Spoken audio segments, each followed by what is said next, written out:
How's it going, guys? So in today's video, we're reviewing the newest anime to come out on Netflix, SPRIGGAN. And for those of you who don't know what SPRIGGAN is, it's alright. I'm going to give you a quick rundown on the premise of it before we get into the review. And also, I do want to point out that this will be a spoiler-free video, so don't worry about getting spoiled. I'm just going to give you guys some thoughts on things that I liked and didn't like about the anime as a whole, and kind of leave it up to you to decide if it's something you think is worth checking out. Now, before we get started, if you guys could please like and please subscribe, that would be greatly appreciated. I'm still a new channel, so any amount of support would be wonderful. I do plan on posting 4 to 5 times a week about various anime and manga related content. So if that's something that you enjoy, please hit notifications so you can get updated every time I put a video out. All right, let's get into it.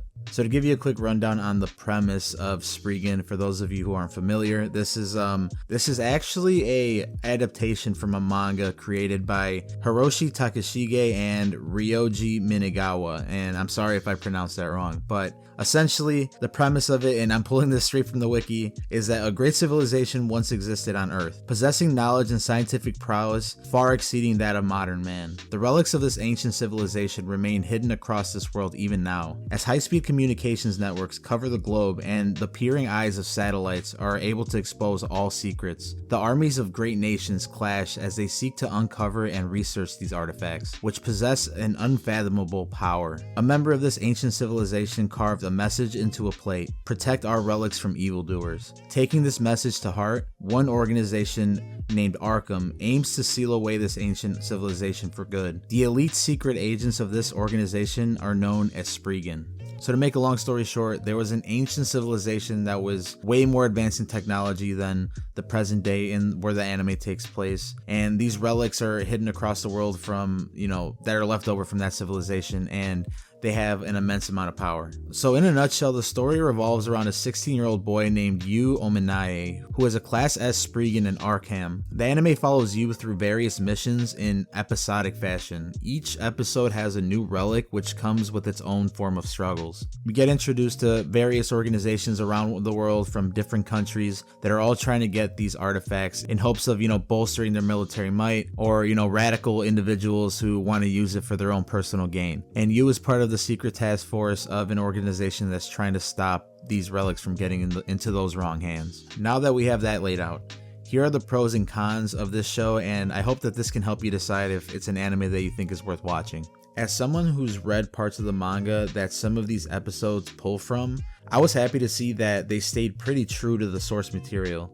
Entire arcs from the manga are made into 45-minute episodes, and although some negatives do come from trying to fit all that source material into one episode, I was pretty happy with how they managed to tell the story without having it seem like, too rushed or something. Another nice thing is that instead of getting a backstory dump on the main characters in the first episode or the first couple episodes like we see in a lot of other anime, we get bits of new information about them as the episodes move along. I did enjoy the flow of each episode as we're thrown right into the action from the very first episode. And that's another thing, the action scenes are pretty dang nice. I was actually pleasantly surprised with how smooth and vibrant the animation was, since a lot of CG made anime on Netflix seems to always be so robotic in a way, and a lot of the action scenes play out kind of like, I don't know, you don't really feel the movement, you know what I mean? I for one am not a big fan of CG anime, but I think SPRIGGAN actually nailed it. The colors are vibrant and each scene is deliberate in moving the story along, so it doesn't feel like there's any time wasted.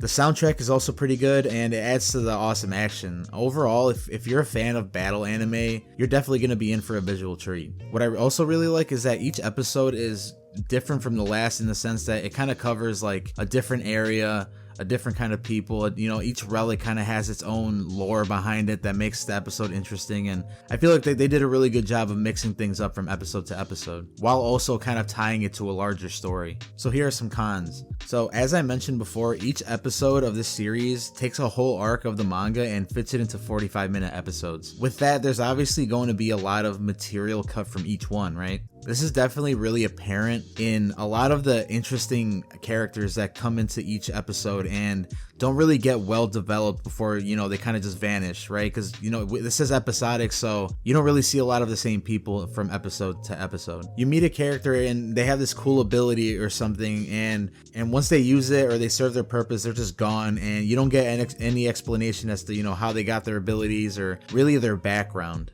Now, with how the last episode ended, it seems like there's going to be a second season, so they might fix some of these issues with more episodes to kind of flesh out some of these characters.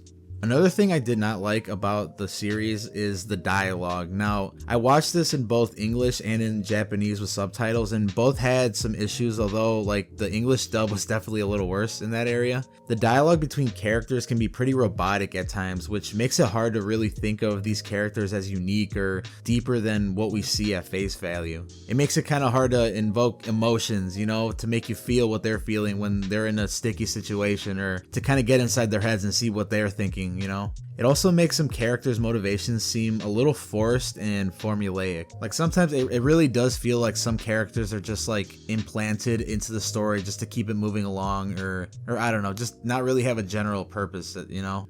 But all in all, I gotta give this anime a solid 8 out of 10. I was a big fan of the parts of the manga I was able to get my hands on, and I think that the anime adaptation did it justice. The action and animation is pretty good, and I breezed through each episode without feeling bored or uninterested at any point. There is a larger arc to the story that ties the episodes together, but in all honesty, the episodic format of the series makes it a good casual watch.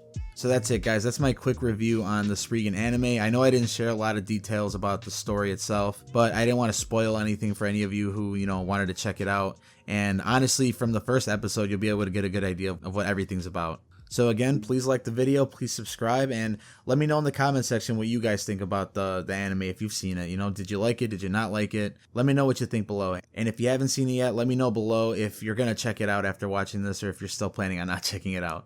Until next time, I'll see you guys later.